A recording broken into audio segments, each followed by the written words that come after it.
अस्सलाम वालेकुम रहमतुल्लाहि व बरकातुहू। जी मेरे मुहतरम नाज़रीन, उम्मीद करदा कि तुसीं खैर-वाफियत दे नाल होवोगे। ਅੱਜ ਅਸੀਂ ਪਿੰਡ ਦੇ ਮਾਹੌਲ ਦੇ ਹਵਾਲੇ ਨਾਲ ਤੁਹਾਡੇ ਨਾਲ ਇੱਕ ਗੁਫ਼ਤਗੂ ਡਿਸਕਸ ਕਰਾਂਗੇ। ਇੱਕ ਦਿਨ ਕਲਾਸ ਦੇ ਅੰਦਰ ਉਸਤਾਦ ਮੁਹਤਰਮ ਤਸ਼ਰੀਫ ਲਿਆਏ ਤੇ ਬੜੇ ਹੀ ਪਿਆਰ ਵਾਲੇ ਅੰਦਾਜ਼ ਦੇ ਨਾਲ ਇੱਕ ਗੱਲ ਕਰਨ ਲੱਗੇ। ਕਹਿੰਦੇ ਕਿ ਮੈਂ ਨਾ ਸੁਬਹ ਦੀ ਇੱਕ ਬੰਦੇ ਦੀ ਗੱਲ ਸੁਣ ਕੇ ਬੜਾ ਪਰੇਸ਼ਾਨ ਹਾਂ। ਅਸੀਂ ਉਸਤਾਦ ਜੀ ਨੂੰ ਸਵਾਲ ਕੀਤਾ ਕਿ ਉਸਤਾਦ ਜੀ ਐਸੀ ਕਿਹੜੀ ਗੱਲ ਹੈ ਜਿਹਦੀ ਵਜ੍ਹਾ ਤੋਂ ਤੁਸੀਂ ਪਰੇਸ਼ਾਨ ਹੋ? ਕਹਿੰਦੇ ਕਿ ਮੈਂ ਜਦੋਂ ਸੁਬਹ ਆ ਰਿਹਾ ਸੀ ਨਾ ਤੇ ਮੈਨੂੰ ਰਸਤੇ ਦੇ ਅੰਦਰ ਇੱਕ ਬਾਬਾ ਜਿਹਾ ਟਕਰਿਆ ਤੇ ਮੈਨੂੰ ਕਹਿਣ ਲੱਗਾ, ਬਜ਼ੁਰਗੋ ਮੇਰੀ ਗੱਲ ਸੁਣੋ, ਤੁਹਾਨੂੰ ਇੱਕ ਗੱਲ ਨਾ ਦੱਸਾਂ।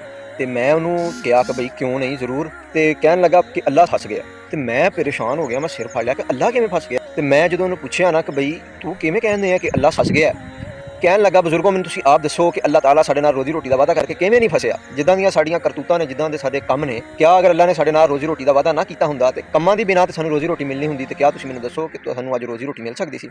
ਅੱਲਾਹ ਤਾਲਾ ਸਾਡੇ ਨਾਲ ਰੋਜ਼ੀ ਰੋਟੀ ਦਾ ਵਾਅਦਾ ਕਰਕੇ ਫਸ ਗਿਆ ਕਿ ਅੱਲਾ ਨੇ ਹੁਣ ਵਾਅਦਾ ਕੀਤਾ ਹੈ ਕਿ ਮੈਂ ਆਪਣੇ ਬੰਦਿਆਂ ਨੂੰ ਰੋਜ਼ੀ ਰੋਟੀ ਦੇਣੀ ਹੈ, ਤੇ ਅੱਲਾਹ ਤਾਲਾ ਇਸ ਵਜ੍ਹਾ ਤੋਂ ਸਾਨੂੰ ਰੋਜ਼ੀ ਰੋਟੀ ਦਿੰਦੇ ਨੇ, ਨਹੀਂ ਤੇ ਸਾਡੇ ਆਮਾਲ ਇਸ ਕਾਬਲ ਨਹੀਂ ਕਿ ਅੱਲਾਹ ਤਾਲਾ ਸਾਨੂੰ ਰੋਜ਼ੀ ਰੋਟੀ ਦੇਣ।